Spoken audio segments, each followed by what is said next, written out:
Hi, sorry about the tape ending suddenly there. I'm going to back up a little bit and hopefully repeat just enough of what we were talking about before with the 259S and the fish eyes and its effect in the material. What we've got, well, let me add here while I'm talking about it. I'm more concerned with you getting the content of this information than I am with obviously the quality of my artwork or let's say the quality of the audio and the visual. You'll see enough to get what you need, but like I said, I'm more interested in you getting the content and the information. That's the meat of the issue. So excuse some of my imperfections.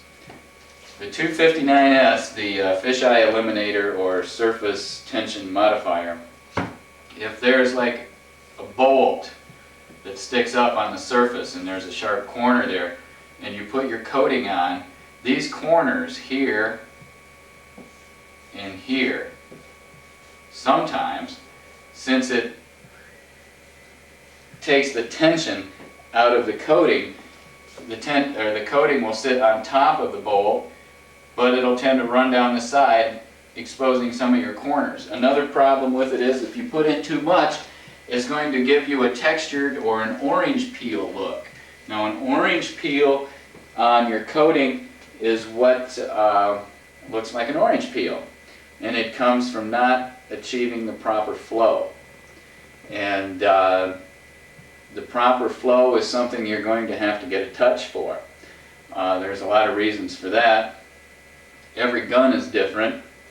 Every hot air Croy turbine runs a little bit different temperature.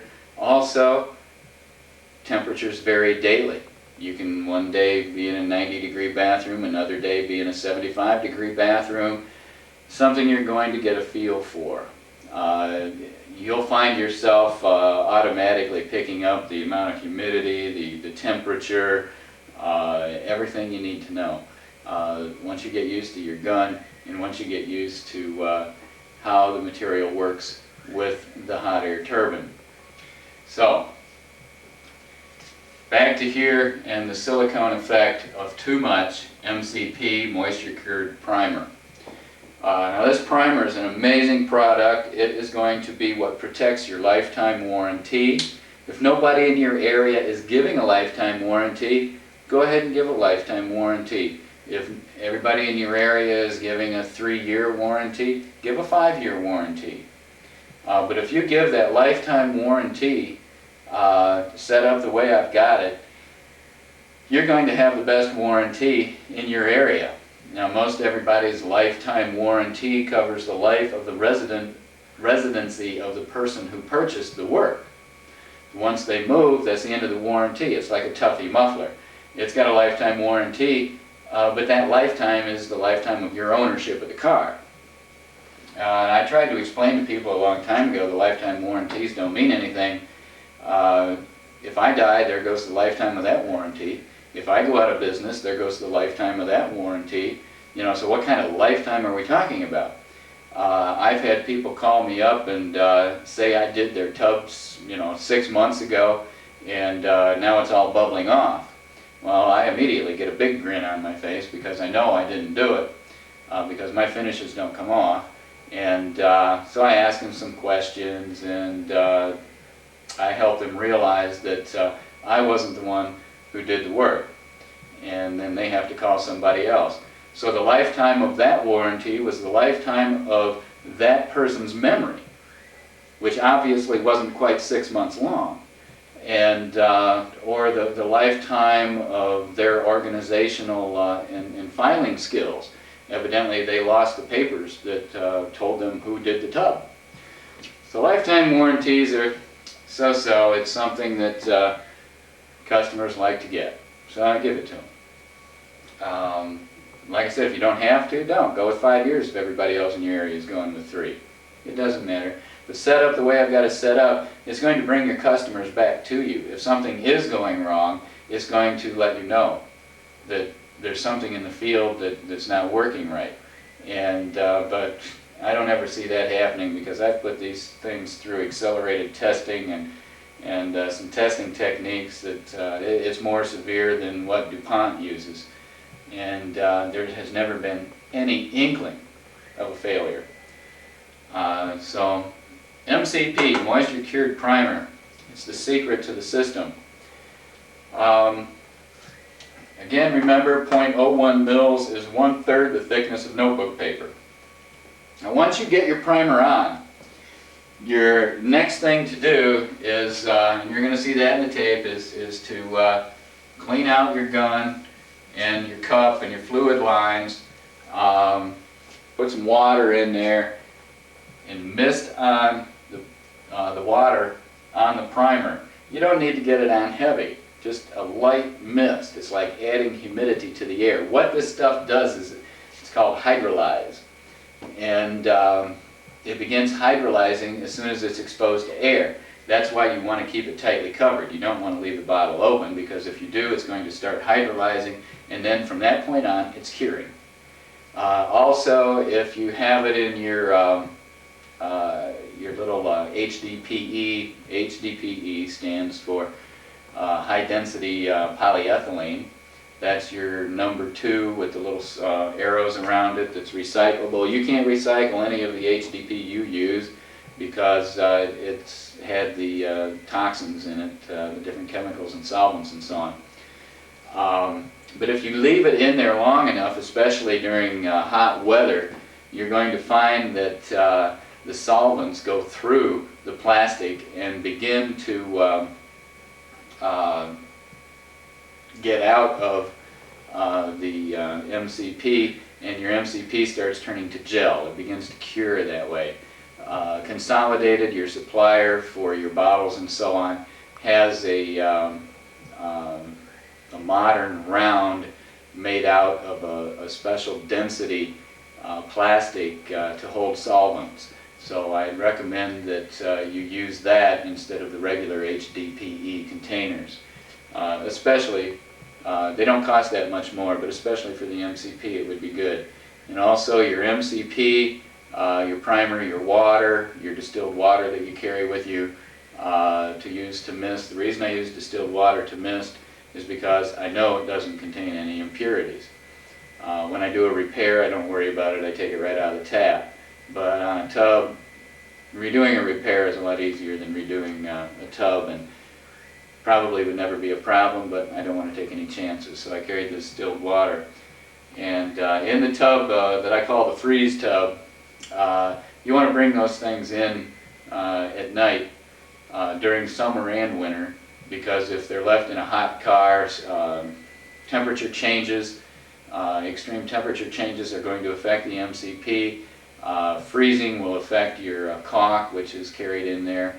Freezing will freeze your water and your cleaner, and also it will eventually affect your MCP. So just to save your money and save a hassle, put everything that's going to freeze and is affected by temperature changes in that one tub, so you can bring it in with you. Okay, so you mist the tub. And then as soon as you mist the tub, after you do that, mist the room, mist you, mist the floor. And what that does is it holds down dust in the room. Take that outside the room, put it on that carpet, hold down that dust. Somebody walks through that room or walks through the living room and you're 20 feet away from it, you're pulling, that fan in the window is going to pull 800 CFMs, cubic feet per minute, into that room from somewhere in the house. And if you're in a bathroom, let's say here, and then there's a hallway that runs here, okay, and then down here it goes around the corner. Let's say there's a back door here, okay, and up here's a front door, and then out here's a living room. And let's say if you've got a window here that your fan is in, exhausting air, and you're working somewhere over here on the tub, and then here's the door to the bathroom, you're going to be hauling air in from the front door. It's going to come down around here and through here into your tub and then back over here. Well, that's all well and good, but you're hauling a whole lot of dust through this room. And if you come from here, you're covering even more carpeted area, even more dust that wind, that air current is going to pick up. So watch your air currents. And if somebody's walking through the room, in a couple minutes, all that dust they stir up is going to come into the room and probably end up on your finish. That's what you don't want to do. And if you're using the air duct and squirrel cage blower system, that hauls about 1,200 CFMs per minute. And it's just about enough to suck the wallpaper off the wall. So watch your air currents, where they're coming from, where they're going. If they've got kids in the house, and before you start spraying, just tell them, hey, the less you walk around, the less you jump around, the better the finish is going to be on the tub. One time I was doing a tub and I could not figure out where all the dust was coming from. And I went out and I looked out, and the kids took the cushions off the couch, put them on the floor, and was jumping. There's about 4 of them jumping from the couch onto the cushions on the floor, and just clouds of dust was coming up. I couldn't believe it. But what do you do? So watch air currents. Don't be afraid to tell people to not walk through the living room or something if you're having a problem with dust, because you know, it's their money and it's their finish.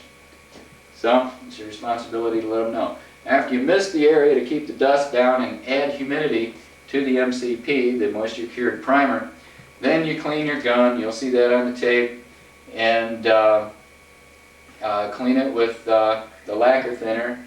It's 3602, and mix up your coating, your paint. And while you're doing that, keep in mind that you've still got the moisture hydrolyzing with the primer hydrolyzing the moisture.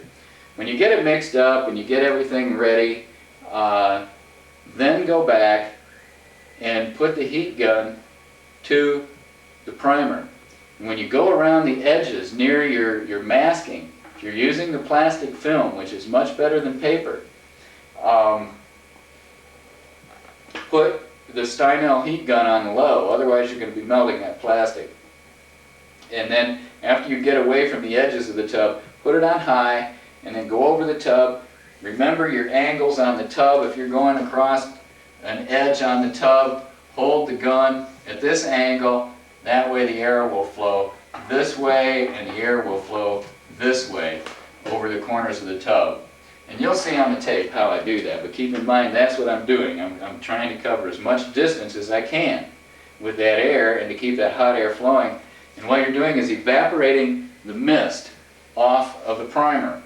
And by evaporating the mist off of the primer, you're getting rid of the moisture, because moisture and polyurethane enamels do not go together. And also, the heat will kick off the primer and help it cure that much faster. So actually, you cut a 2-hour cure time down to about 20 minutes. Now, the next step then is to mix up your, or to start mixing up, you've already got it mixed up. Got ahead of myself here.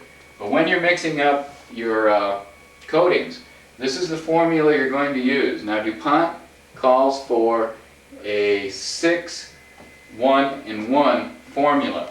Now when you're talking about this stuff, a 6-1-in-1 formula, what we're talking about here, your 6 is your resin, that's your base. Okay, that's your color coat, that's your paint. Your second number is your activator.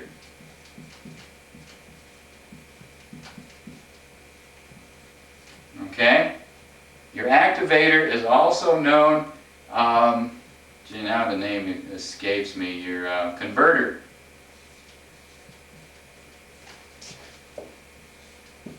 So either activator or converter, it's synonymous for the thing, the chemical that hardens your resin. Okay, now the last number, that represents a very important part. This is your reducer.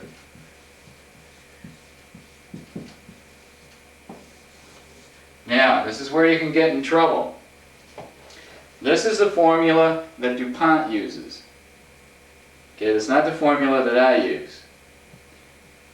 It took me a long time to experiment with this, but everybody says don't over-reduce, don't over-reduce. I over-reduce. My formula is 6, 1, and 4. Now on this formula, since you're using hot air, your coating is cured by heat. You can accelerate the coating, the coating's cure in 2 ways. One, by adding heat. You can bake it on. Some refinishers say, oh, you get a baked on finish. Well, all they're doing is hanging a lamp over it and heating it, and they call that a baked on finish. It's not. Another way is to put in an activator, or accelerator, excuse me, and that accelerates the speed of the cure. But the best, most solid base is cured naturally. So let it cure naturally. You won't have a problem with that. You're adding heat in the hot air turbine. That's all you need, believe me. Now on your reducers, that's what we're talking about here. On your reducers, DuPont makes, there are 3 kinds for Imron. It's 85, 75, 85, 85, and 85, 95. Those refer to the temperatures that they're to be used at. 85, 75 is to be used at 75 degrees and below. 85, 85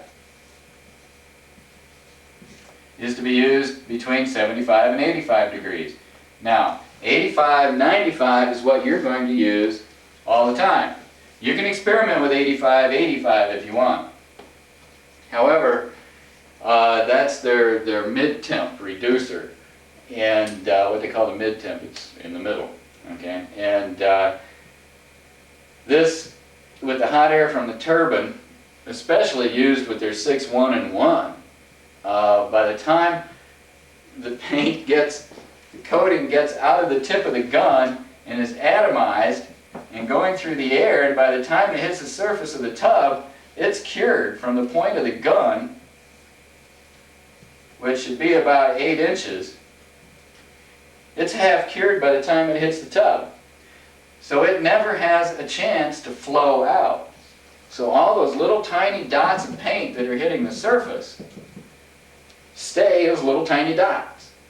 And it gives you an orange peel look because they never have a chance.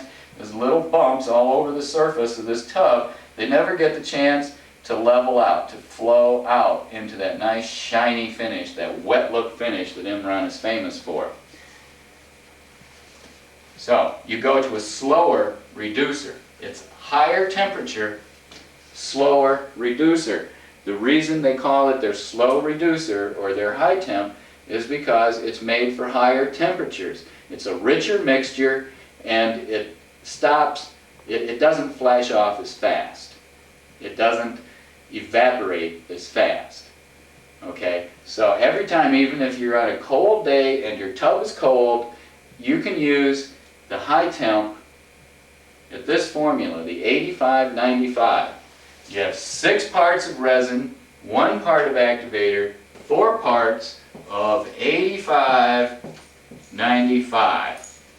The only time you're going to use 85-85 is on your repairs, because you're not using hot air. Now sometimes, a lot of times I should say, on your repair you're going to want to use the 6, 1, and 1 formula for repairs. Okay? And you can use either 85-85 or 85-95 depending on the temperature, because your airbrushes don't have that, that hot air. So you can experiment with these, but when you're doing a tub, stick to this formula and stick to that. If you want to try the high temp or the mid temp on doing tubs, go ahead, but you're going to have to learn to dump it on fast. You're going to have to put it on thick, and you're going to have to put it on fast. And allow quite a bit of flash time in between your first tack coat and your other 2 coats. Now, On repairs, that's a little bit of another story. Stick to the 85-95 at that formula. Now on the 6, 1, and 4, I've come up with a formula on my own. I just woke up in the middle of the night one night and wrote it down, and I don't know how I ever came up with it. But, see if I can find it here.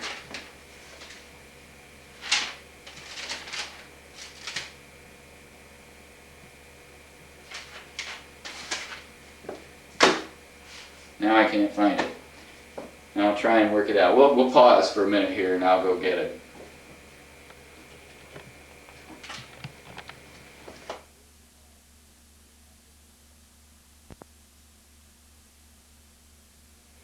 Okay, magic, it was right in front of me. So, this is the formula I came up with for converting your ounces of your resin, your number 6 in the formula, to cc's and milliliters of activator and reducer. You're going to have to be working with a lot of cc milliliters.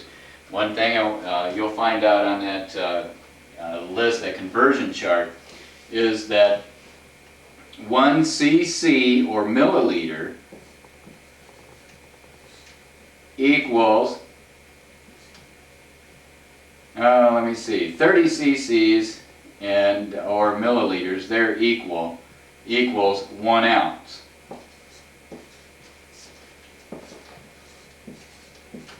Okay, 30 cc's or milliliters equals 1 ounce.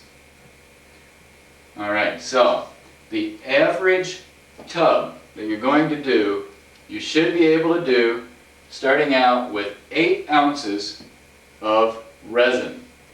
Okay, so if you've got 8 ounces of resin, now guys that are using the conventional means of spraying, which is a high pressure and a high volume, it'll take them a gallon to do a car. Okay, the tub industry is adapted mostly from the auto body industry, and a little bit from the marine and aircraft industry as well. Because Imron is used on aircraft, it's used to paint airplanes because it sticks well, it's durable, it's hard. And when you've got a plane going through hailstorms and rainstorms at how many hundreds of miles an hour, the coating has to last, you know, so it doesn't just start peeling off and rolling back in the wind. Now we've got a formula here that's going to help you go between ounces and your cc's or milliliters.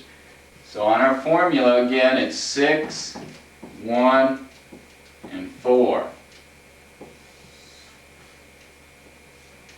So with this formula here, if you know, you look at this tub, it's a standard size, it's not one of the old boats that are about 3 feet deep and 3 feet wide and 5 feet long.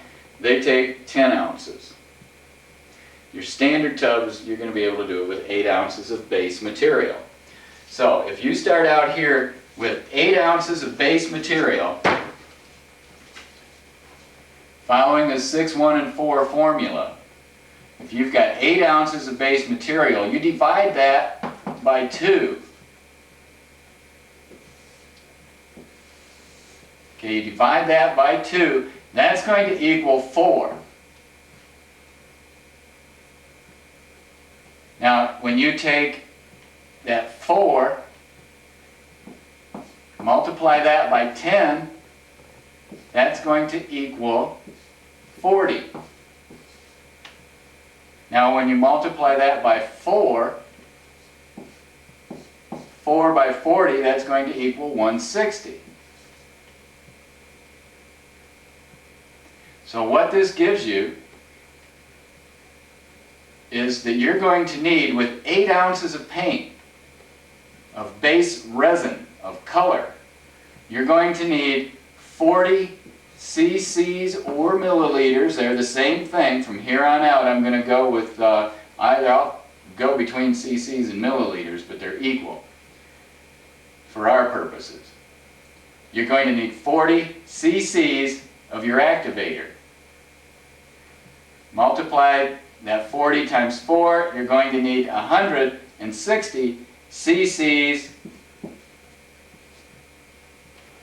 of your reducer. For doing tubs, repairs are different. This is for refinishing tubs. So this is how you convert between, you know that you've got 8 ounces. Well, if you want to multiply 30 times 8, you're going to get 240 cc's or milliliters.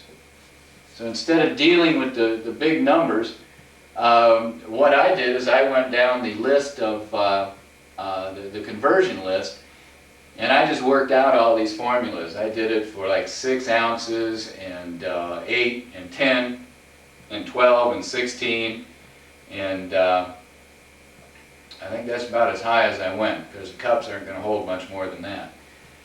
Because what you're working out here is if you've got 240 cc's of your base and you've got 40 cc's of your activator and 160 cc's of your reducer, then you've got 440 cc's in your cup. Now when you multiply that by 30,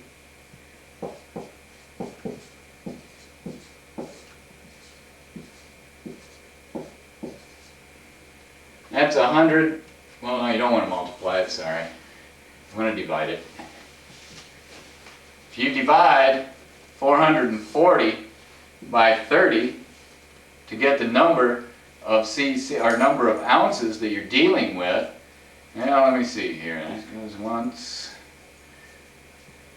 14, there's 3, 4, okay, you're working with about 14 to 16 ounces. I'm not a mathematician here, that's why I don't know how I came up with that formula, but it works. So you're dealing with somewhere between 14 and 16 ounces of total material.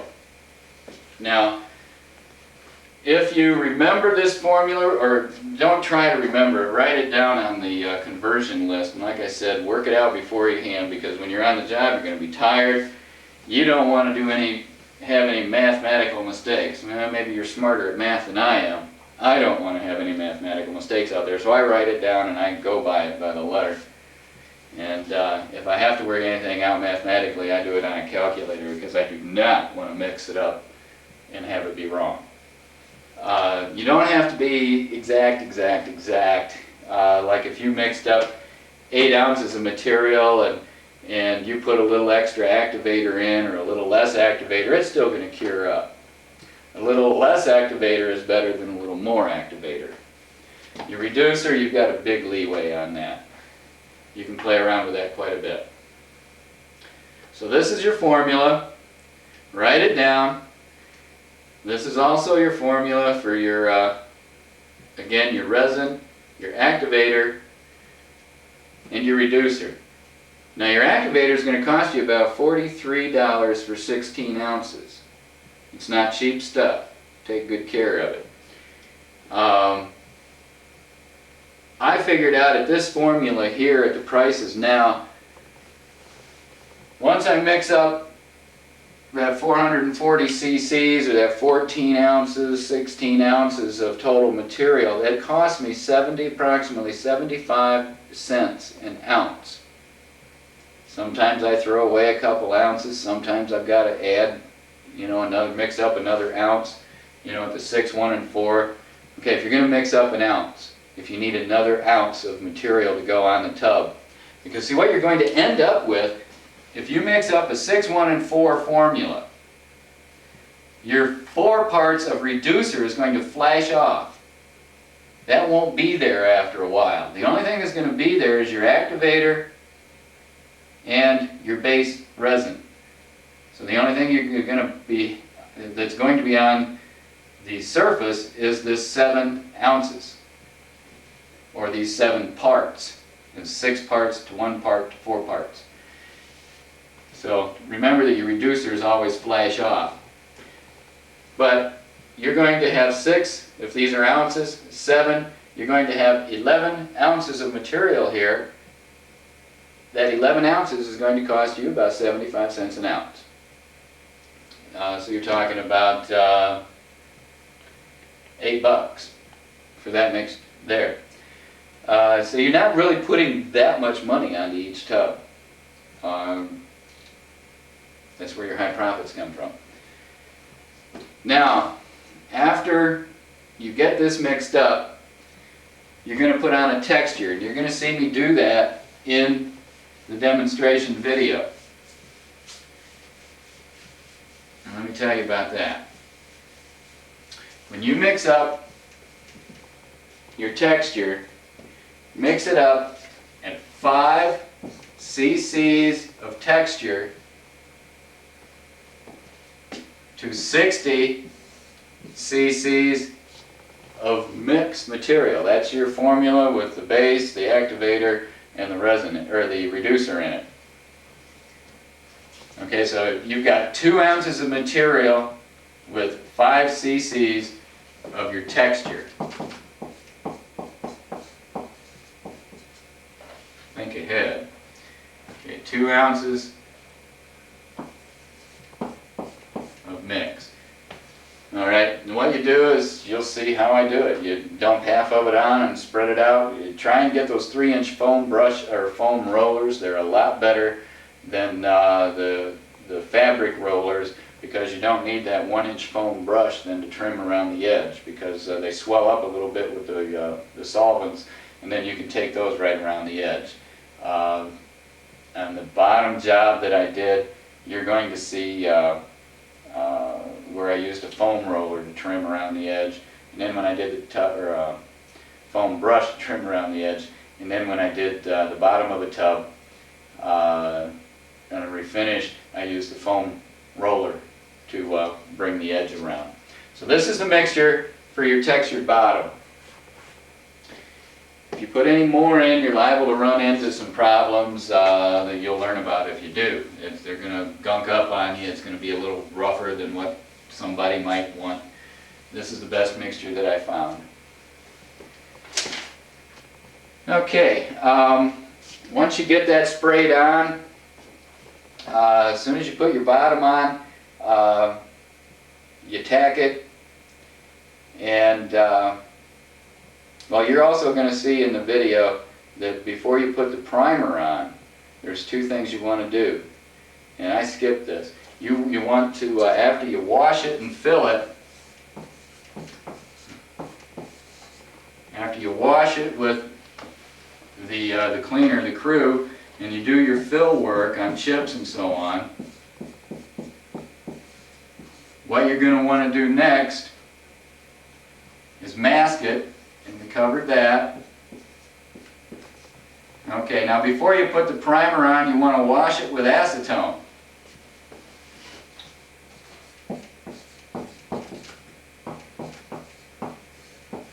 You'll see me do that on the tape. And after you wash it with acetone, you'll want to vac it. Well, you can vac it before you wash it with the acetone. It really doesn't matter that much. Probably go ahead and vac it before you wash it with the acetone. I'll do it either way, but it's probably safer to vac it first, so if there is anything on your brush, your acetone will wash it off. So vac it, wash it with acetone, and then after you do that, tack it. Just run a tack rag over it, and then put your primer on.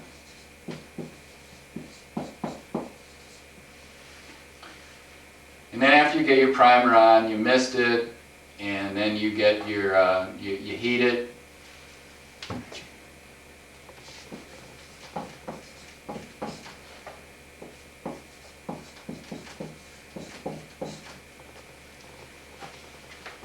And then you put your texture on.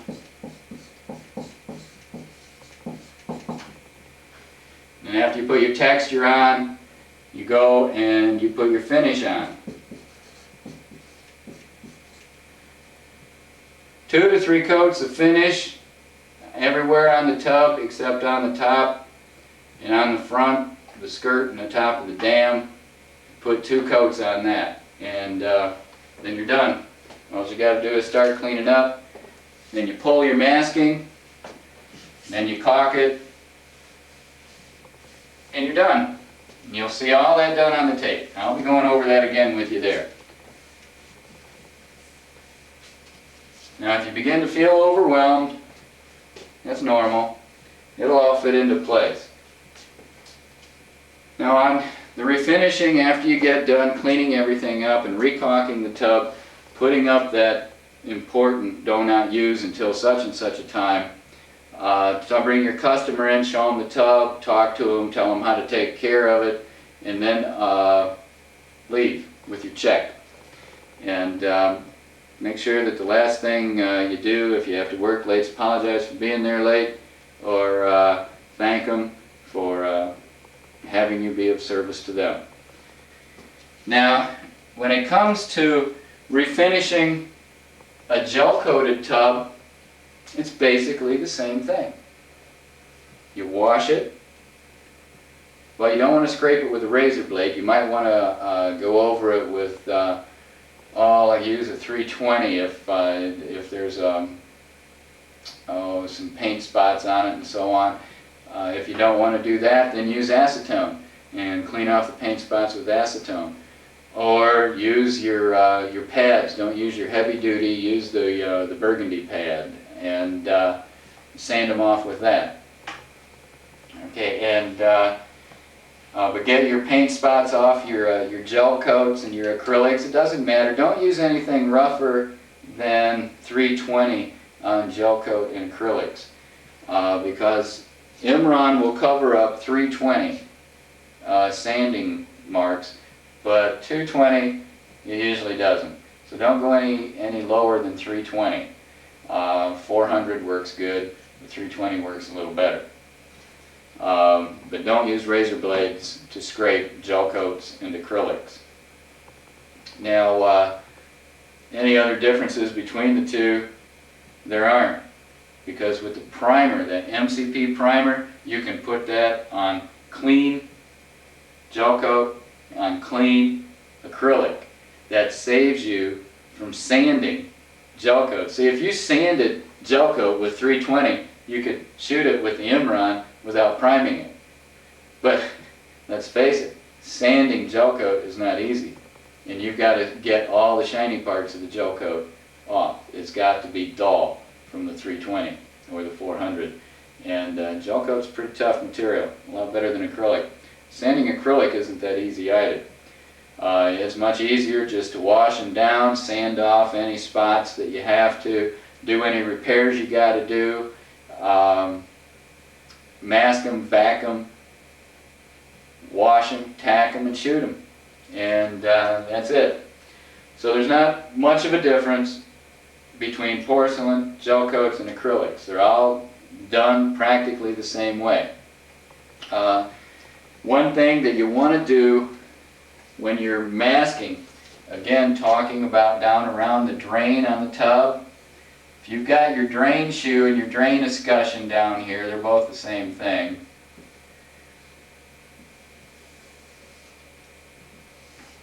What you want to do is, what I found that works best, you want to make sure that the water that collects underneath the escutcheon is out. There's a couple ways to do that. Acetone has a great way of removing water. It sort of neutralizes water. So what I do is I get, and you'll see me putting the heat gun down around the drain shoe, dry the water, boil that water out. If some putty comes up, just trim it off. When I get done doing that, then sometimes I just dump a little acetone down around there and back off because it's going to start boiling away, and that removes any water that's down underneath there. When you're using the heat gun on gel coats and acrylics especially, be very, very careful because you'll melt it. Other than that, then the tape is pretty self-explanatory, but just be careful of doing that on gel coats and acrylics because putting that heat down around here, especially on acrylics, boy, it'll melt it right away, and then you'll have a repair job on your hands in addition.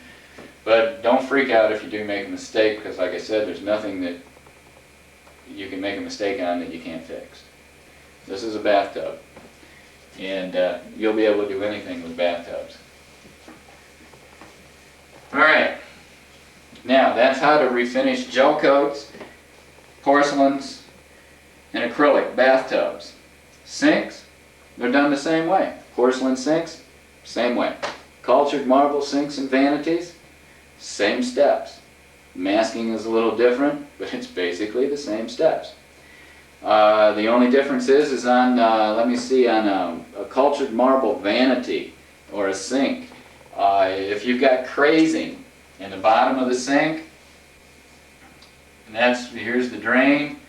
If you've got all these little cracks going every which way, little tiny hairline cracks just going every which way, that's a crazing effect. And that's pretty common in cultured marble eventually. And it also happens in gel coats. Little bubbles can form in the bottom. Don't try and fill that area in. Use your high build urethane primer. Now this is made, it's Euroclear, or Europrime is the name of it. It comes in yellow and gray. Part numbers you will find in your manual. It also has its reducers, a regular reducer and a fast reducer and an activator. The formula for it is 4, 1, and 2. It's all in the directions on the back of the can. And you can use a high build urethane primer, let's say on a porcelain tub that has a real rough bottom. I mean, if you don't want to do tubs that are real rough, that's fine too. But if you want to experiment, you can tell people, look it, I'll guarantee it for a year. You know, with the tub, I don't even want to do it. But there's only one way that it can be done. And instead of trying to put putty and mud or fill on that and cover up all that stuff, put on a high build urethane primer. Especially on your cultured marble vanities. You don't have to do the whole vanity with the high build. You can sand that down and shoot it, treat it like a gel coat, because cultured marble is exactly a gel coat. It's a clear gel coat over ground and colored limestone that has a binder in it, and it's cured up hard. It's just ground limestone, and some people will call it ground marble.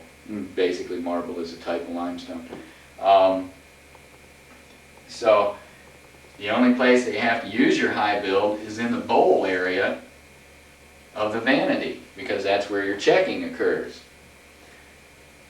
So that high build urethane primer, remember, use it to cover up checking, bad bottoms on tubs that the texture won't cover up. That's another thing the texture is good for, is you don't have to fill the old daisies and stripes and little circles from suction cup mats that's been etched into the bottom of these tubs.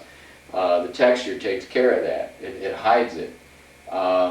Good enough anyways. And but here you're not going to be putting a texture into the bottom of a sink.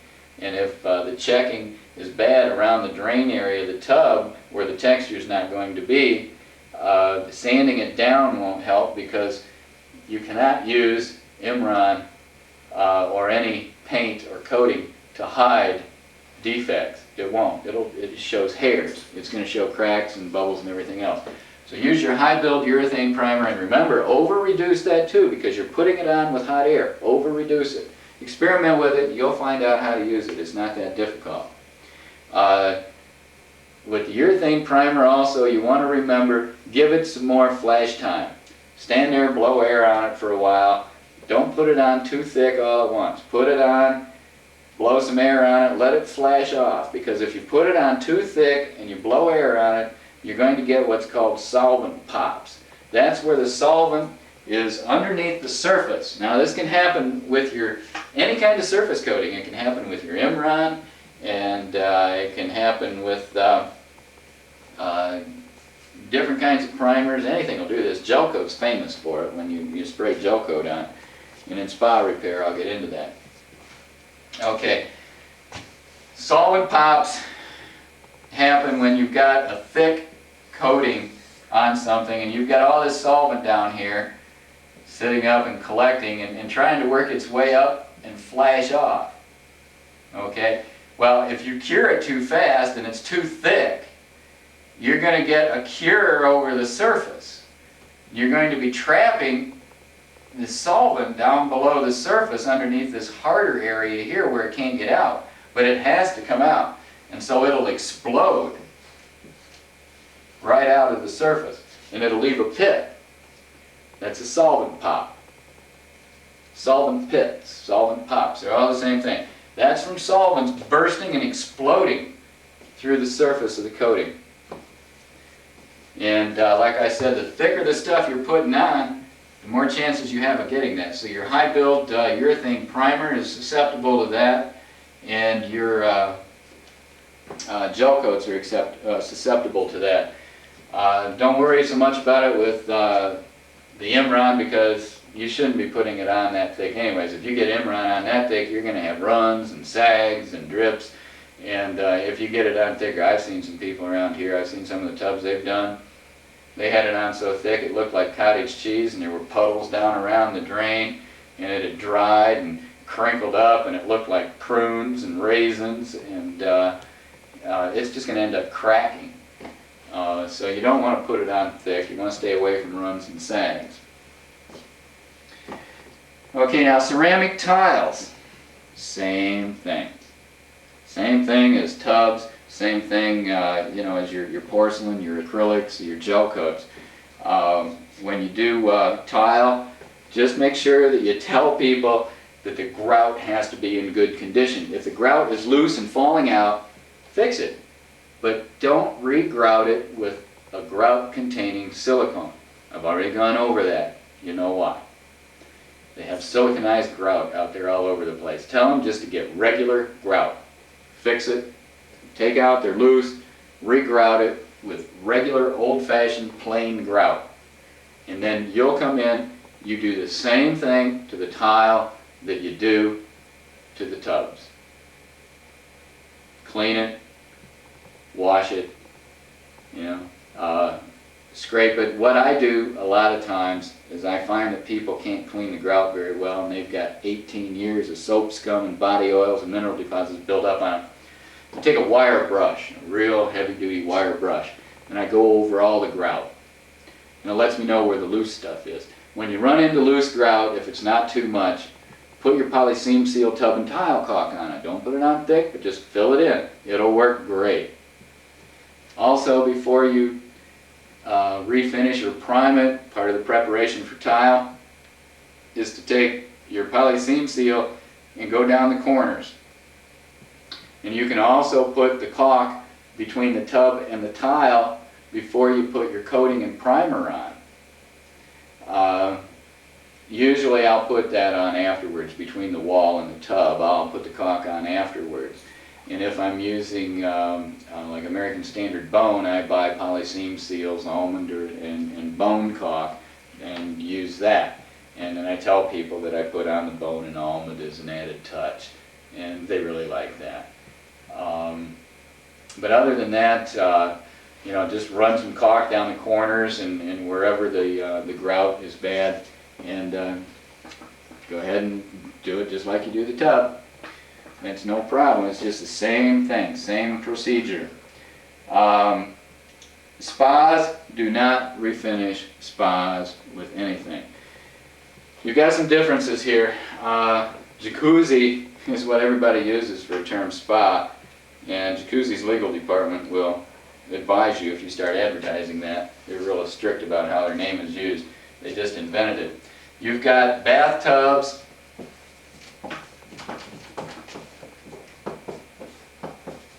And then you have jetted bathtubs. Those are whirlpools. It's a bathtub with jets. After your whirlpools, then you've got hot tubs. Or somewhere in here. Hot tubs, that's just a tub that has water in it all the time that's kept hot. Now, a jacuzzi, or a spa, my dog is lying down and growling over here. A jacuzzi is a spa. That is a hot tub with jets. So there's bathtubs, whirlpools, Whirlpool's a jetted bathtub, hot tubs, and spas. Spas are jetted hot tubs. So always make sure when somebody calls you up and says their jacuzzi or their hot tub, get them to specify, you know, what are we talking about here? Because people don't talk this specifically.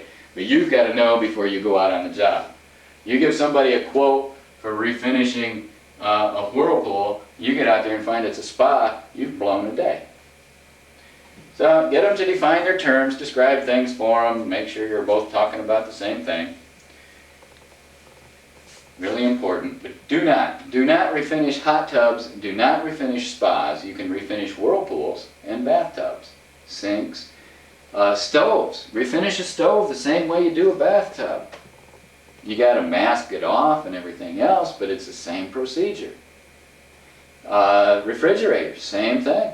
Mask off the parts you don't want to have finished, wash it up, do everything you got to do to it. If you're going to do it in your garage or something like that, be conscious of dust and airflow and all that other good stuff. But stovetops, oven doors, stoves, refrigerators, dishwashers,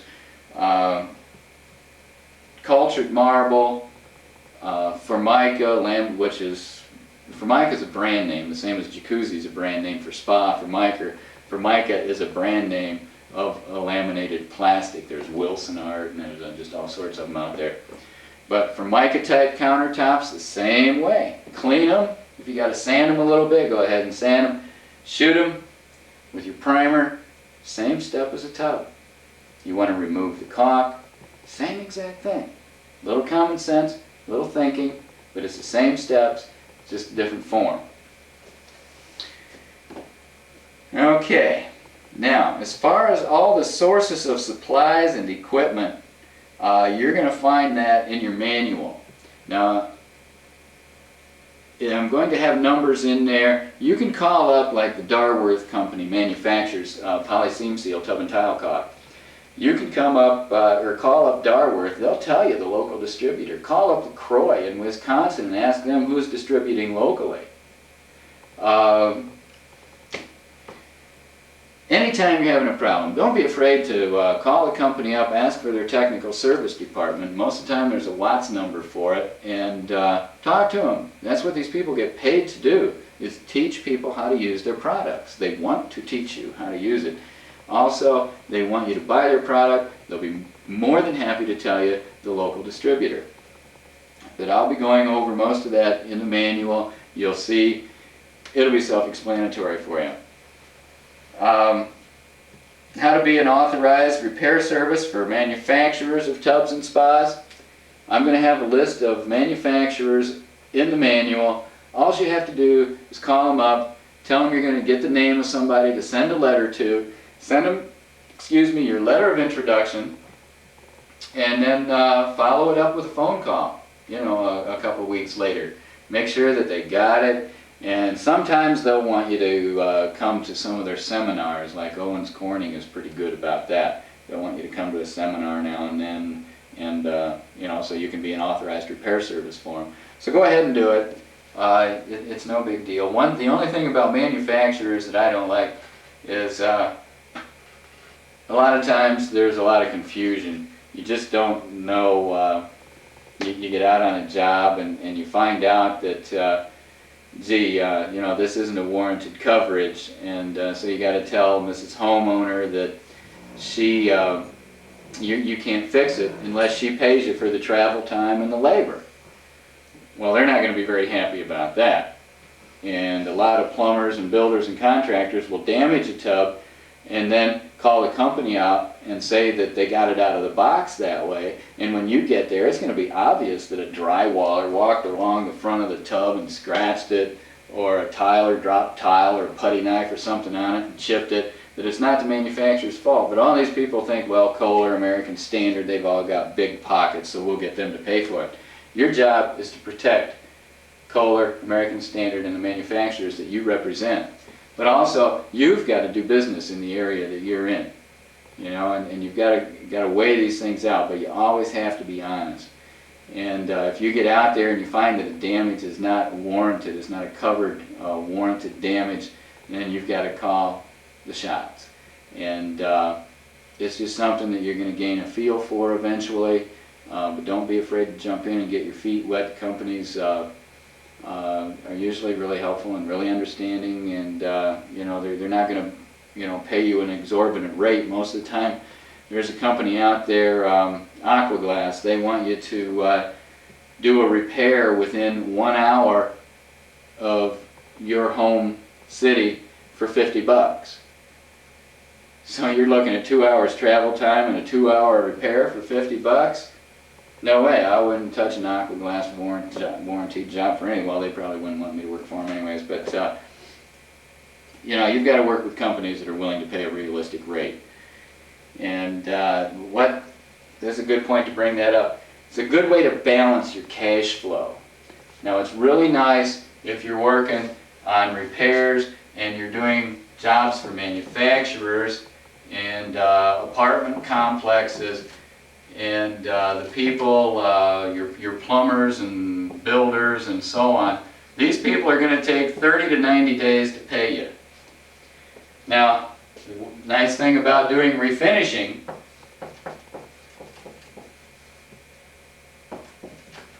you walk out that day with your money. That's your cash flow. Most companies will fail because they cannot manage their cash flow. So, when you get a good feeling on what it takes to get your cash flow where you need it, use this for a backup. Your accounts receivables. It's always nice to have $1,000 or $2,000 or $3,000 out there in receivables, because if you go on vacation, that money's more than likely going to come in and help cover that time.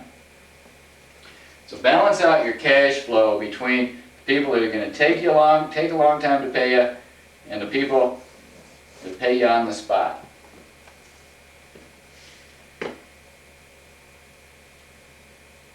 How to be a successful, quality-oriented professional? Give a damn. Care. Care about the people you're working for. Care about what your job looks like when you get done. Be proud of what you do and how you do it. That's quality. Keep that callback rate down below 1%. That's less than one job out of every 100 jobs you do, you go back on and fix because something went wrong. That's quality. You just got to care. Okay, we're going to take a little break here, or at least I am, and I'll be back shortly.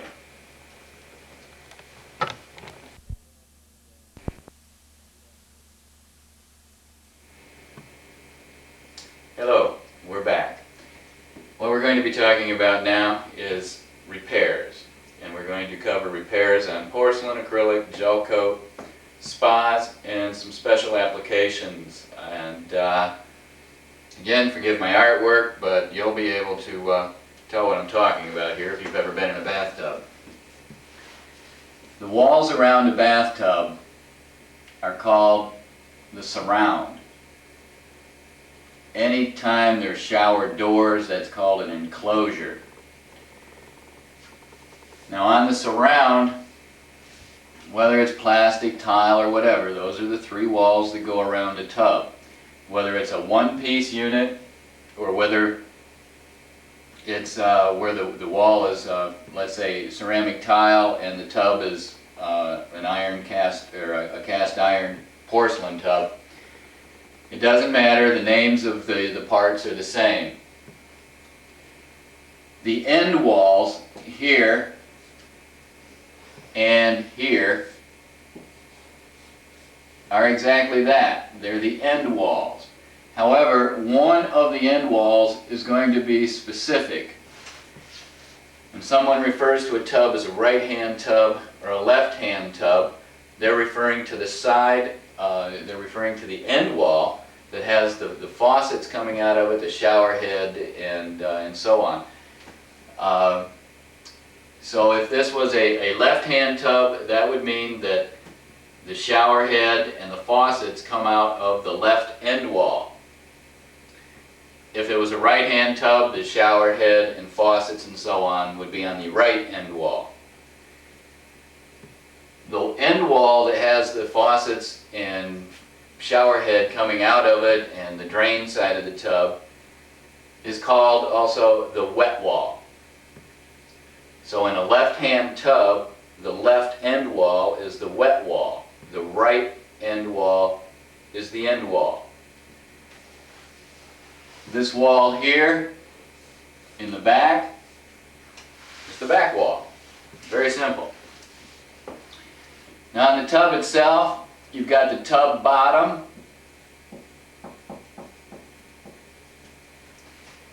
the tub back wall. This is called the backrest. That's because you lean back on it. That's the backrest. Again, this would be where the faucets, if the faucets are coming out of this, the left side of the tub, then this would be the wet wall. Since we've got the backrest here on the left side, this is a right-hand tub. The shower head, the faucets, and the drain would be on the right end wall, making that the wet wall. And it's the same down in the tub. That's the wet wall. Again, the back wall. Now this part of the tub around here is called the ledge. That's where people like to rest their soaps and shampoo bottles and other things that they shouldn't rest on a tub there. Now this section of the tub here in the front, that's called the skirt or the apron. That didn't work well.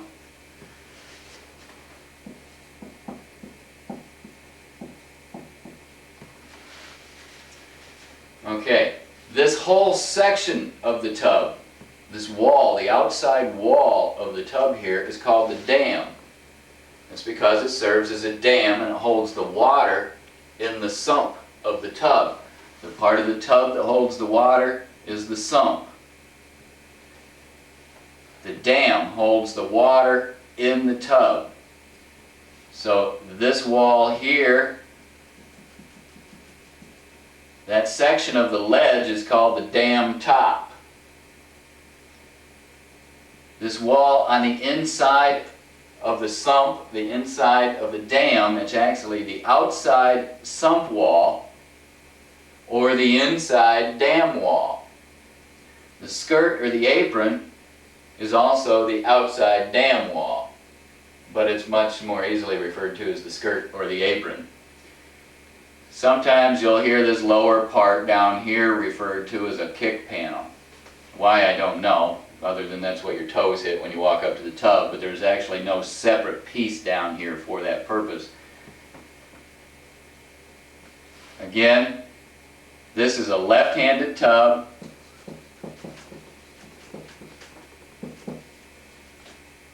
No, excuse me, it's a right-handed tub.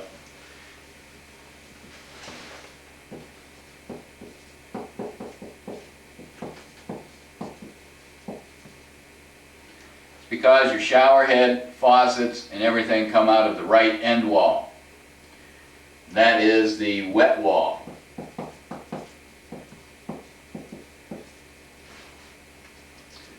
The tub bottom is obvious, it's the sump bottom. The back wall,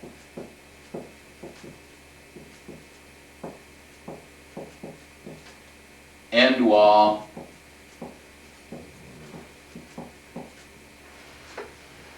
this is the back rest. I hope we can get this on here for you. But if you're taking notes, you'll know. Back wall goes all the way down to the sump. The curves here are called, that's what these little lines here represent, are the curves in the tub. Those are called the radius, or this is the radius between the sump back wall and the tub bottom. This is the radius between the sump back wall and the back rest. Up here it would be the radius between the sump back wall and the wet wall. So whenever you're describing things to people and you want to start talking the same language to them, if you've got a customer that calls you up and said, well, it's on the wall, or it's on the back of the tub. Well, the back of the tub could be just about anywhere. So what you want to do is make sure, describe it to them. Well, the part that you lean back on, that's the backrest. And then describe the ledge and the dam. That way, they know what language to use so that you both understand each other. And it makes it a lot easier then. And when you're referring about damages on tubs, what you want to do is refer to common things. Some people have no concept of an inch. They have no concept of a half an inch or an eighth of an inch or 6 inches. You know, on my hand, the distance between the end of my thumb and my middle finger is 8 inches. You know, some people are going to have a lot smaller hand. If you're talking to a woman, she might have a little hand that might only be 5 inches. You know, so she's not going to be able, if you say between your thumb and forefinger, that's not going to mean anything to her. You have to talk in what people can relate to. Dime size, quarter size, 50-cent piece size, pea size, pencil eraser size, pinhead size. Something that people can relate to. Use that when you're talking about, well, gee, what size is the crack? How big around is it? You know, is it like a softball? Is it like a silver dollar, a 50-cent piece? Gee, is it as, you know, big as an orange even? You know, just come up with something that the people can relate to that you're talking to. But dimes and nickels and quarters and 50-cent pieces work real good. Now when you're doing a porcelain repair, I talked about some of that. I'll leave that up for a little while, make sure that you get it down. But when you're dealing with porcelain repairs, and as I said, I talked to you about that on the previous, or earlier in the lecture, in refinishing. You have to remember a couple things with the porcelain. Like I said, you have to be careful. Got this down? You have to be careful that you take off all the loose porcelain that might look like it's there and it's solid, but it's not solid. And what you have to do, and I'm going to go over this just real quick here, is to make sure that if there's a chip in the porcelain, you've got to make sure that there isn't a fissure that goes down under here and comes up. And then later on, for some reason, this piece here could just break off for no reason. And your finish is not going to hold that in place. You could have put fill in here, filled this area in, and faired it out, but if that porcelain comes loose and wants to come off, it's going to come loose and come off. So what you want to do is grind it out. Make sure that you get it all leveled out and there's no sharp edges coming up, so that when you go to put your fill in, you've got smooth edges to work with, and there's no sharp edges here at the edge of the damaged area.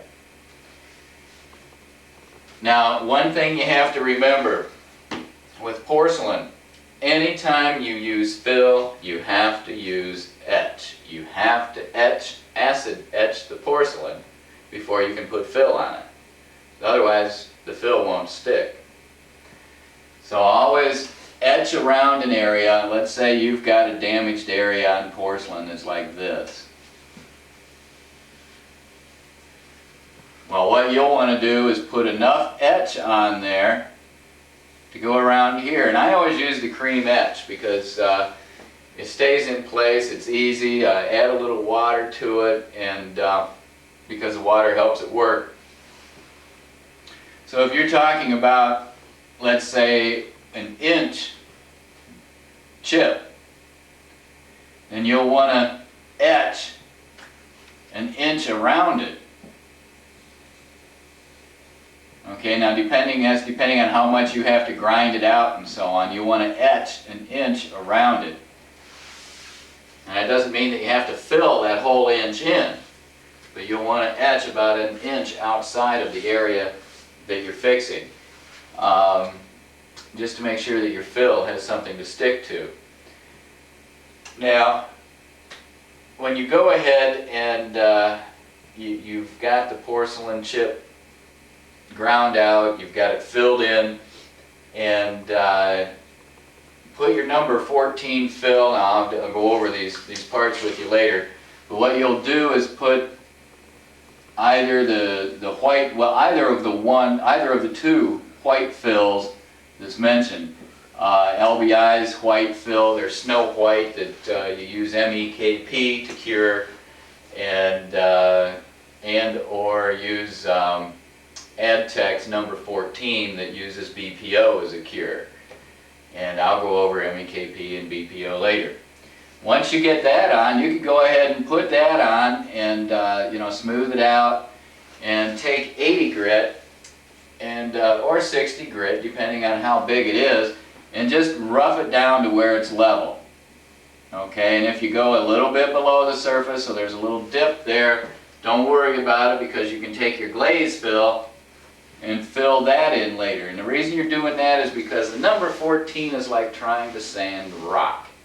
This stuff is extremely hard, but it is the best product on the market, along with LBI's Snow White. And the reason you're using a white fill and a white BPO is because if you use the darker, it's real hard to cover up. If you're, let's say you've got because BPO comes in red and blue and white. So you're using a blue comes through white real easy.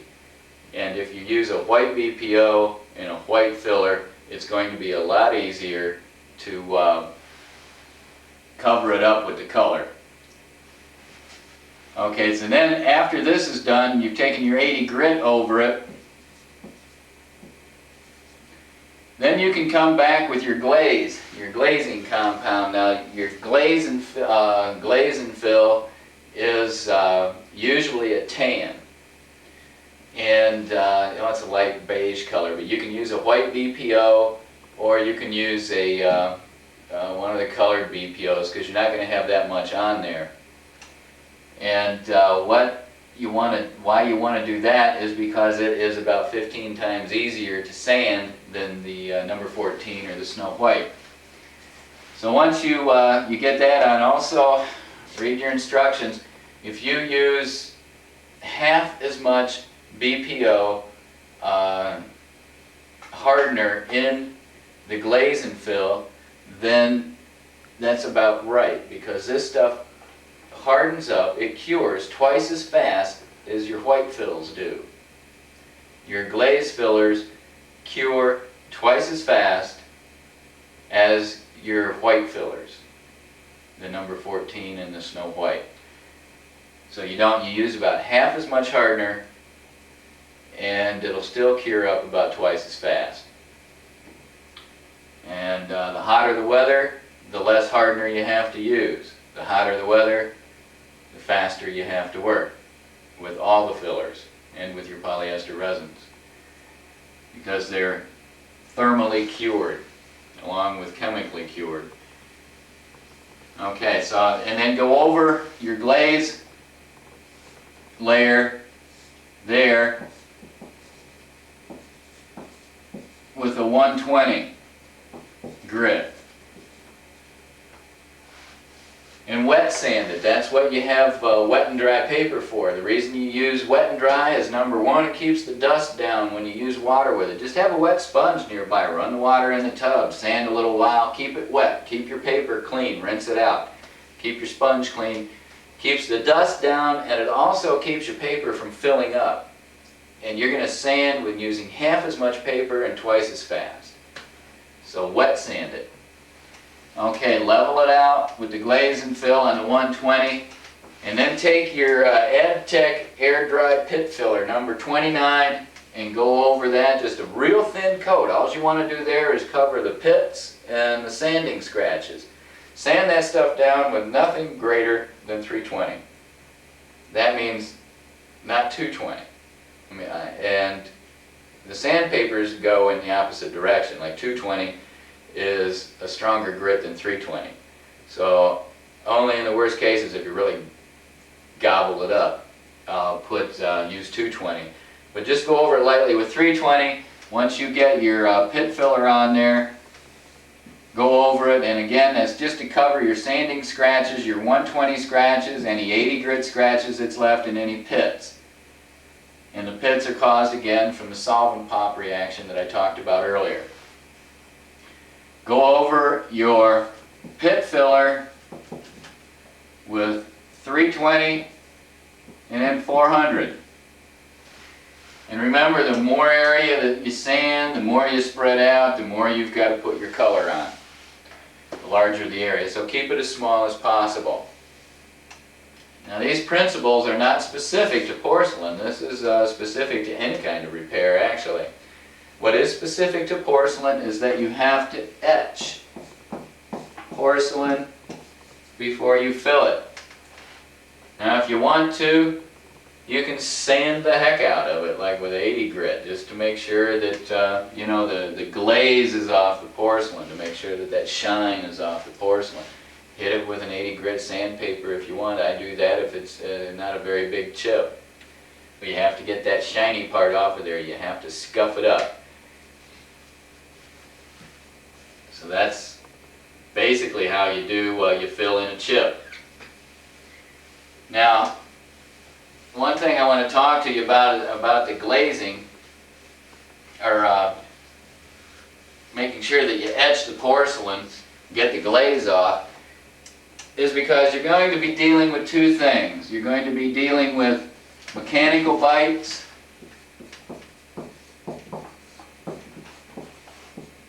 and chemical.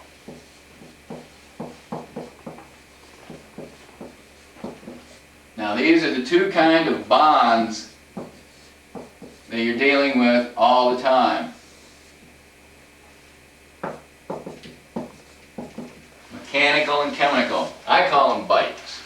When you're dealing with a mechanical bite, you're talking about the amount of scuffing up or scratching up that you've done that gives your fill or your top coat or your primer something to hang on to. Now with the primer I use on porcelain and acrylic, you don't need it. But when you're doing a repair and you're going to be putting a fill on, that fill requires a bite. It requires a mechanical bite. So you scratch it up, you give it teeth. That's what the scratches are, the teeth. So when you put the fill on, and the fill gets under there, their teeth are together, and you've got a good bite. On your coatings, 400 grit, well, 320 with Imron is good on gel coat, and that would be good on acrylic too if you want to sand it. 400 is better. When you're going with your top coats, 320 and 400 is what you're going to need to give it a mechanical bite. When you're going with your fills, your polyester resins, that's your the glass, the laminating resin for fiberglass, and glass itself, and the fills. They're all members of the polystyrenes. All of your polystyrene fillers, your plastic fillers, your polyester resins, the polystyrenes and polyesters, they all require 24 grit, 32 grit, 220 is about the highest I'd ever go, or the smallest grit I'd ever use, the finest grit I'd ever use. Actually with your fillers, 36 grit works great, but 220, don't go any finer than 220. Don't go up to 280 or 300 or 320. Don't go any higher than 220 when you want a plastic filler or a polyester resin to get a mechanical bite. And when you're talking about a chemical bite, this is what you're talking about on your primer, or what I'm talking about on the primer.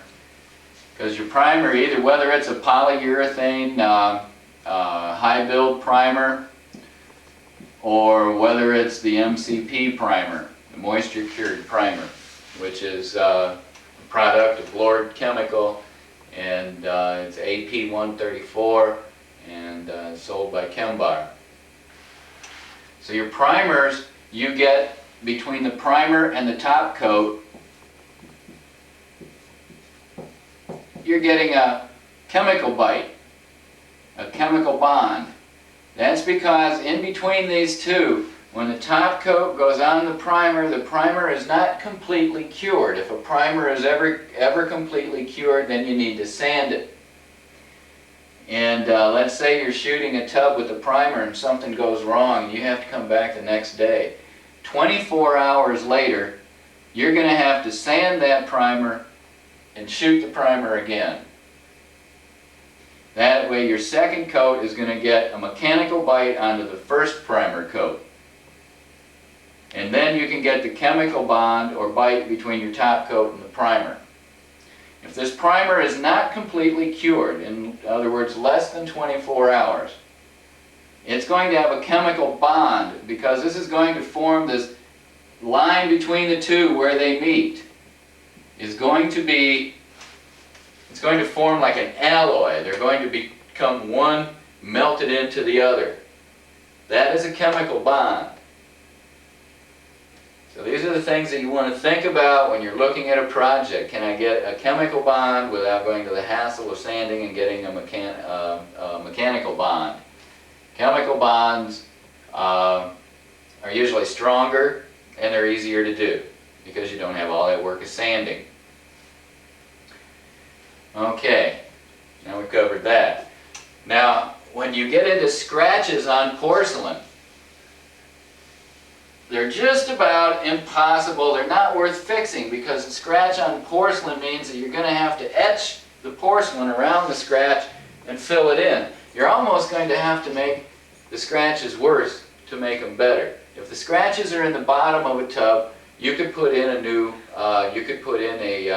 textured bottom. And I'll go into that a little later. And that would be about the best way to get rid of scratches in the bottom of a porcelain tub, is to just put down a textured bottom for them. And you do that the same way you put down a textured bottom when you rebuild a bottom, and a soft bottom, and when you're refinishing a tub. Don't worry about that open edge. With this primer, you have no worries about open edges. This is the only one that can do that. Now when you've got scratches on porcelain though, like up on a dam where somebody stood up on a new tub, I just tell them it's not worth it. Unless the scratches are real bad and you have to etch the whole tub, it's almost by then better to go ahead and etch the top of the dam and fill it in and then refinish the whole tub. But scratches on porcelain are difficult to deal with. You can't just buff them out. Okay, now on acrylics, you go through the same procedure on acrylics that you go through on anything else. Gel coats, spas, porcelain. But on an acrylic gel coat, what you want to do is take your 3-inch grinding disc on the end of your close quarter drill, grind that area out. Or you can take your Dremel tool, depending on how big it is. Most of the time you're going to be able to use your Dremel. And that's got a sanding disc on it. And I always use the coarse. Dremel travels at such a fast rate of speed that it gives a pretty smooth surface, even though you're using a coarse grit paper or abrasive on the end of it. So what you want to do after you, if you're working on acrylic or porcelain, or gel coat, if you've got a damage, let's say there's a crack, okay, and it goes this way on acrylic or porcelain or gel coat. What you want to do is grind that out. First of all, if it's a crack, you have to stop the crack. So you drill a hole on each end of that crack using your Dremel and a drill bit for the Dremel. Just drill a little hole. You don't need a big one, just a little one on each end of the crack. Or if the cracks go out like this, drill a hole on each end at the terminus of each one of those cracks. The way to find the terminus of each one of those cracks, carry a grease pencil with you. When you see a crack,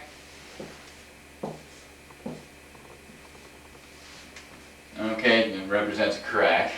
When you see a crack, take your grease pencil and go around it a little bit, just a little. All you need to do is just do some through it. Wet your finger and rub it around.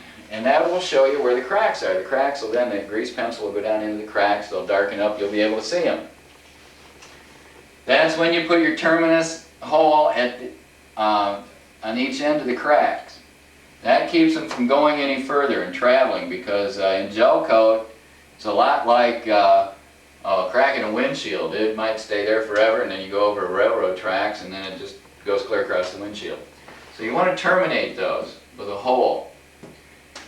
And then you grind them out. You can use your Dremel, or depending on the size, use a 3-inch disc. And if thing's real big, you might have to go to your 5-inch disc, but it's going to be rare. And then just grind them out and fair them out. So you don't have to go out very far, but like on this area here, I know a lot of times what I'll do is I'll draw a little line around each one of these where I want to stop my grinding process. Okay, so this outside line would represent where I'd want to stop the grinding. And so I get my whatever I need here. On something this size, I'd use the 3-inch disc. And just grind it out and make the whole area so you're coming along the undamaged surface, and then your ground out area starts here and goes over like so. You don't want to go clear through, but you just want to grind it down a little.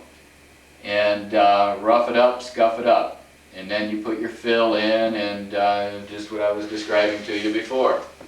Level it out, put your glaze over it, and then put your pit filler over it, and then take your airbrush and put your color on, and then blend in the edges of it with the blender. And I'll go over that in the repairs on the other videos. Now, scratches on acrylics and gel coats are removable, and much easier to remove scratches on acrylics than it is gel coat. Gel coat is a real hard substance. I'm rather partial to gel coat because it's tough, it's easy to fix, and it's just a great coating. I think it's a heck of a lot better than acrylic, and a whole lot better than porcelain. But everybody has their own opinions. And when you're dealing with a scratch in acrylic, what you want to do is start out with, let's say, 220 at the most. Work your way up. Don't go any heavier than you have to with your abrasive. What you want to do is start out, let's say it's deep. The scratch is really deep. The deeper it is, the further you're going to have to, if you've got a scratch in porcelain or in acrylic that's really deep, you're going to have to fair it out that much further so it doesn't form a dimple. So you've got to sand this area out. So you'd want to use a 220 to wear this down, and then go to a 320, and then to a 400. Remember, use it wet. And then you want to go to 600, and then you want to go to 1200, and then you want to go to 1500, and then you want to go to 2000, and then you want to go to your buffing compounds, your rubbing compounds, until you get that shine back up. That's all you're doing, is going from a coarse to a fine.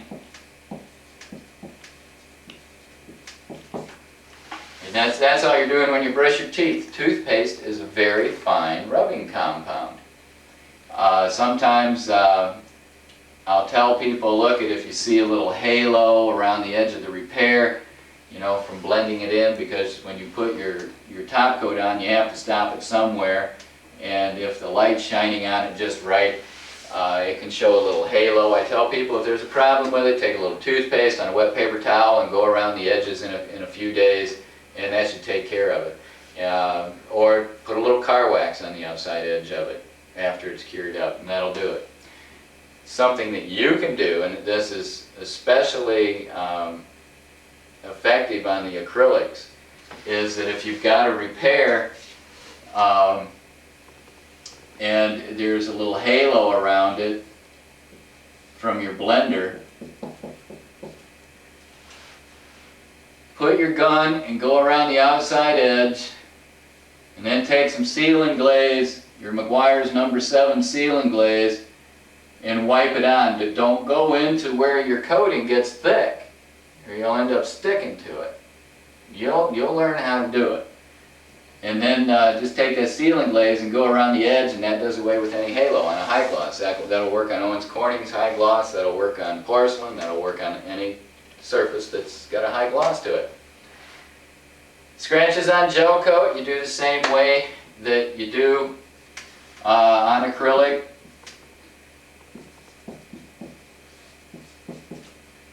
Except gel coat's real hard.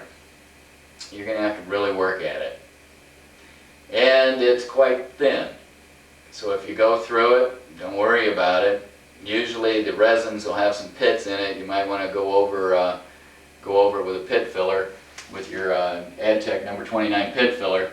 And then as long as you can ferret out so the dimple doesn't show, then just if you do go through the gel coat, put a little pit filler on there and then shoot it with a matching color and blend it in.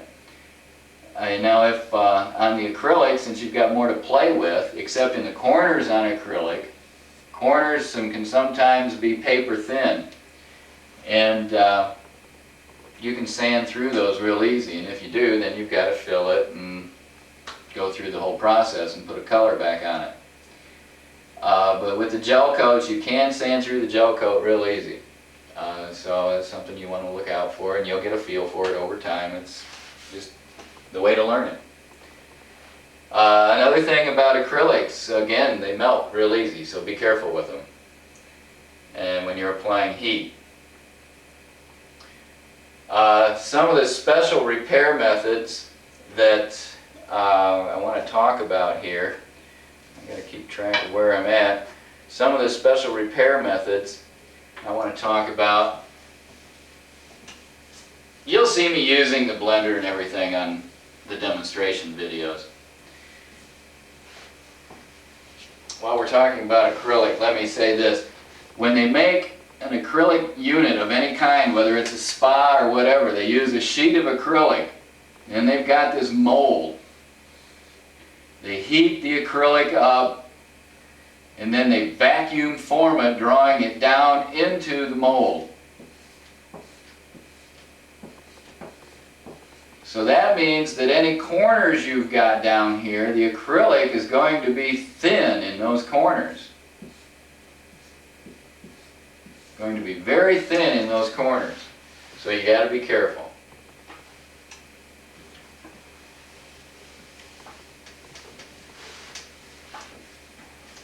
And I'm going to show you a couple methods here of fixing some unusual type repairs. If you've got a crack in an area that requires structural support, there is a filler, two fillers, LBI's Bond and Fill or AdTech's type number 11 type 2 filler. It's a glass-filled filler. Now there are a lot of glass-filled fillers out there, but these two are the best. And AdTech's number 14, I swear when you sand it, it'll throw sparks. It's so hard. If you've got, let's say on a backrest where people are leaning back, and this requires structural support, or it's a large area where somebody's standing in a tub, a fiberglass tub, and they slip and fall and their knee is jammed in and it goes through the inside dam wall, which is equal to the outside sump wall. Now if their knee goes through that, you can have an area this big around to repair. No problem. You know, that's when you get out the ROS or your finishing sander and do what you have to do with that. Use number 14, or you use AdTech's number 11 type 2 or LBI's Bond and Fill on it. It's a real strong filler. But on this particular case here, let's say we're in a backrest on a tub. All right, now there's a crack. This is the backrest here. Right here. Now let's say somebody fell against the backrest and they put a crack in it. And the crack in it goes from here down to here. Now we're looking at this as if it is the backrest of the tub. And we've got a crack that's 8 to 10 inches long. What you want to do is get out your Dremel or your, well, actually you might have to get out your close quarter drill to get a larger bit in there. But what you want to do is first of all drill your terminus holes. And then you're going to stitch this thing in. And you're going to drill holes along the sides of it like so. Like shoelaces. And you're going to fare it out. And grind it out. An area about like so. Now when you do that, you'll also want to take, and this again is standard with every repair, on the outside of that repair you can go around with like a 120 or an 80 grit and go an inch or so on the outside of that. Give your fill something to hang on to out there so you can get it flat. Put that green, well I call it the green fill, that's Adtech's number 11 type 2 or LBI's bonding fill. Put it on here and push it down with your spreader through these holes. And from another view, it's going to look like this. You're going to be squishing out that fill through these holes. Your crack would run down through here. And either side then you're going to have this fill coming through these holes. So when pressure is put against this, that fill through these holes keeps that from spreading open. Now I had Owens Corning tell me one time, I fixed a backrest crack about a foot long for them, and they said, gee, we don't ever fix those. We don't want you to do that. And I said, well, why not? Well, they never hold up. Well, I told them, well, that's other people. Mine hold up. Never had a problem. Never had to call back on it. And I know that people are happy with it because this stuff is hard as rock. That bonding fill and the number 11 type 2. This is the way you fix it when you want it to hold under structural pressure. So always remember that stitch method or shoelace method of repairing a crack that needs some structural support. And when you've got a hole, then you need to repair. There's nothing on the back of it to hold your fill. You know, sometimes you'll get plumbers that drill holes in the wrong places for faucets and that. So let's say you've got a hole of any size where there's nothing on the back of it but air, like a black hole in a tub. What you do is you take your fill. Now I prefer to use the bonding fill or the number 11 type 2.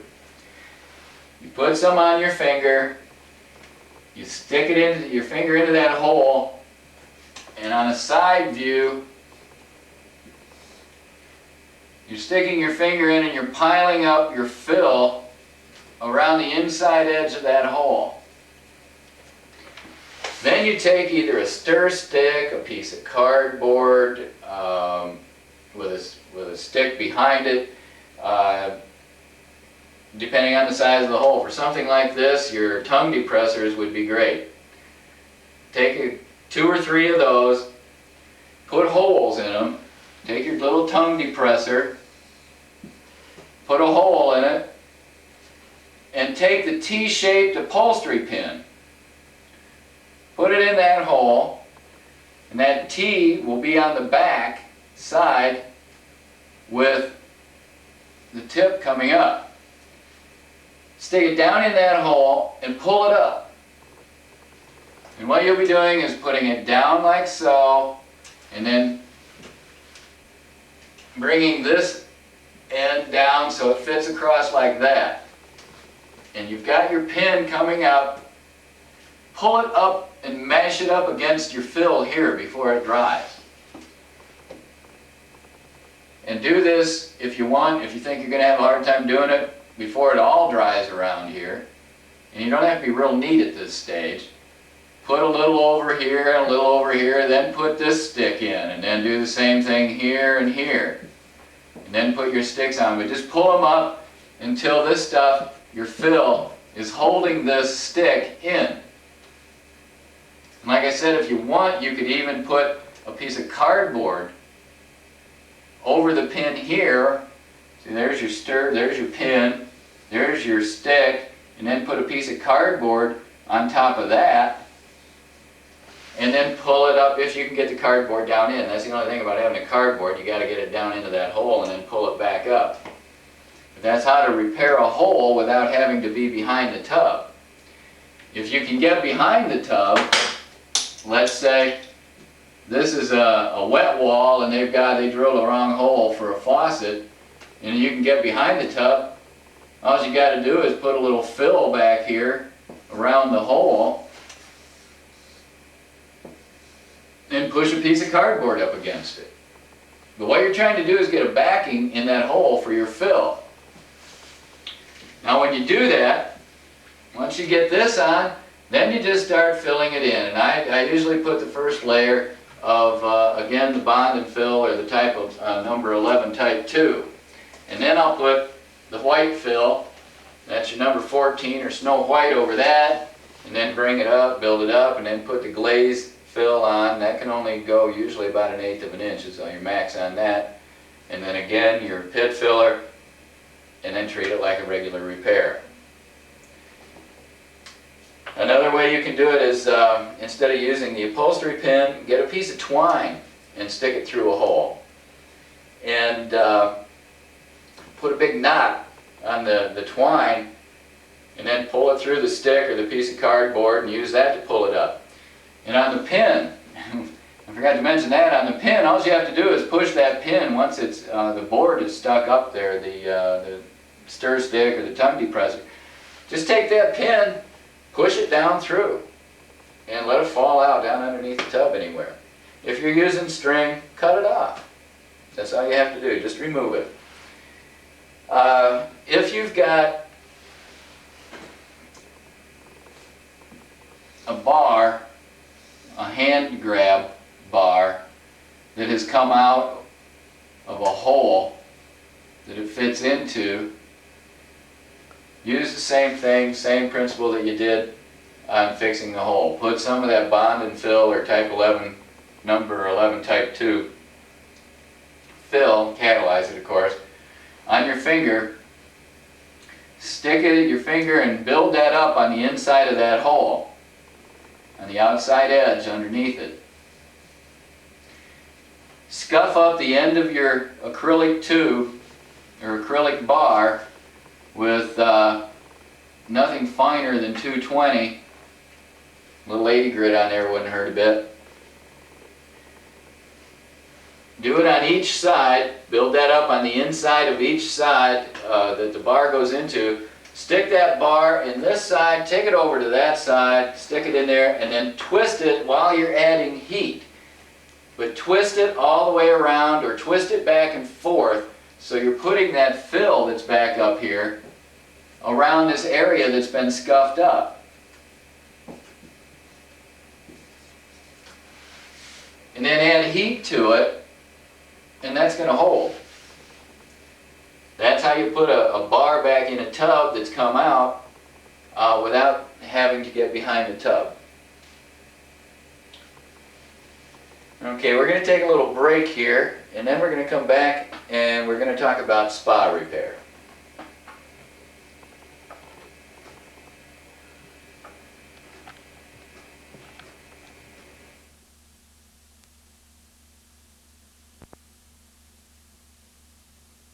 Okay, we are ready to talk about, and I mentioned that we're going to talk about spa repair, but we're getting close to the end of this tape. So I've got about 10 minutes here to talk about Owens Corning and Sterling type repairs. Owens Corning used to be called Owens Corning, but now they're called Sterling. Sterling Plumbing Group purchased Kohler and Owens Corning and a number of manufacturers, age of the megacorps. But on Owens Sterling, they came out with a high gloss. You'll treat that the same as you do acrylics. Their old Swirl Tex pattern is great. It's beautiful. I don't know why they ever went to a high gloss, except everybody's liking acrylics these days. But that's what the little pamphlet is that's included in your manual, and that is a manual that, or a brochure, whatever, that was provided, a pamphlet that was provided by Owens Corning. But the main thing about that, after you read through that, it tells you basically what I've told you on how to do a repair. But what you want to do in putting that on, now when you use, and you have to use their materials for the Swirl Tex repair. The Imron that you use will not work. You have to get that pattern, you have to use Owens Corning's product. So get the color from them, whatever you need, call them up, their customer service, and have them ship out whatever you need in the colors and the catalysts, and pick up some MEKP as a reducer, or MEK as a reducer. Now MEK stands for methyl ethyl ketone. MEK, that's the reducer for Owens Corning or Sterling's coatings for their Swirl Tex. You can use your own materials for everybody else's except Swan's matte finish. Swan has a matte finish. You'll rarely ever run into it, but you'll need to use their materials for that. That's the only two times you'll have to use the manufacturer's material, is Sterling's Swirl Tex pattern and Swan's matte. Other than that, you can do your own color matching with your own materials, or get the color from Diversified Coatings. Diversified has the best color matching in the industry, and I'll get into that later. But what you're going to have to do is thin down Sterling's material with MEK. You don't want to get it too thin, because if you don't, it'll have a gloss to it. If you get it too thick, you're going to get too much of a texture. You're going to have to experiment with it a little bit. And you use a pre-val, you don't use an airbrush. Now with your pre-val, when you've got that stuff coming out, it's going to come out in little droplets. Okay? And it's going to build up on the end here, so you're going to have to clean that off once in a while, because it'll spit big drops every now and then. Just dab those when it's on the surface, just dab them with your finger, and that'll knock them down a little bit. But to blend in that repair, let's say you've got a repair like so, that you've filled in and it's scuffed out into this area here, and you've got to fill it in, or put the top coat over it. So you take your pre-val and your material, thin it down to the proper thickness. This stuff cures fast. Follow the directions, just mix it 50-50. 50%, that's a 1-to-1 ratio, or 50-50. It's 1 part resin, 1 part catalyst. So if you're using, if you think you're going to need an ounce of it, then you put in 15 cc's of resin and 15 cc's of catalyst. That's 1-to-1. But usually you'll need a little bit more than that, because you use a lot of this material. Put in enough MEK to make it thin enough to come out of your pre-val without spitting big drops. You want to match that textured pattern. So as you're spraying your pre-val, spray it on in short bursts, always moving like you do with your spray gun. Never have your spray gun stopped and then turn it on. You always want to be moving, turn your gun on, turn it off, follow through with that movement. Turn it on, off, follow through with that movement. You never hold still with your gun in motion. If you're shooting either a pre-val or a spray gun or an airbrush and you hit something, release that trigger right away, because you're just going to stand there and keep building up material, and then it's going to run and sag, and it's going to be a problem. You can fix it, but it'll be a problem. So shoot your pre-val over it so you don't build up in one spot, and then to match in that texture, pull back in short bursts. keep pulling back a little further, and you can blend in that texture out to where it's so simple to do. Their repairs are the easiest in the world to do. But anyways, that's how you blend in that texture, is you just keep pulling back a little bit and use short bursts. It's simple, it's easy to do, but it's a little trick that I know there's a few people out there that missed out on. And again, the Swan matte you can use through your airbrush, but you need to use Swan's materials. There's a custom bottom that you can put in tubs, a custom textured bottom. Now this can go into, you can put it on porcelain, you can put it on acrylic, you can put it on gel coat. We're going to put up a couple pictures here of a custom bottom I did. And this first picture that is going to be held up shows the dimples that was caused. There's a 3-foot by 4-foot mirror that fell into this 4-foot by 6-foot Kohler acrylic whirlpool. And you're going to see the dimples here and here. Okay, we'll go to the next picture now.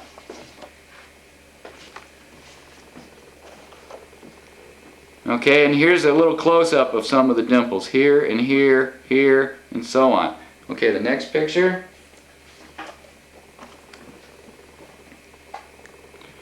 Okay, now over here is the mirror that fell into this tub.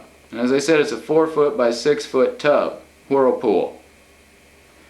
Alright, and then you'll see down here what we did. We put a textured bottom down on that. The next picture will show a close-up of that.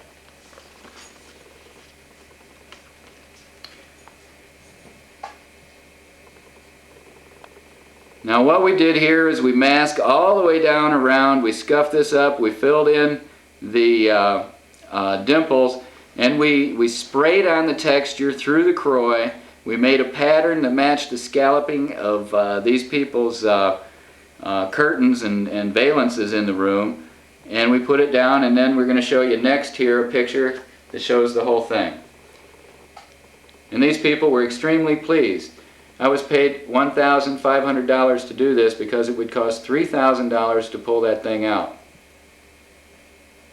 A minimum of $3,000. And I got them by with $1,500, and they were more than happy and very pleased because they had a safety texture in an otherwise very slippery bottom tub. And it hid the damages. You can do this in porcelain, acrylic, which is what this tub was, any kind of bathtub you want, gel coat, whatever. That's your primer that's locking that down. I didn't scuff it up and put the coating on over it. I used the primer on that, and I sprayed the texture through the croy. And then I went over and sprayed another coat over that. And that's how you do it. Okay, we're going to end the tape now, and then the next tape we're going to start out with some more repair talks.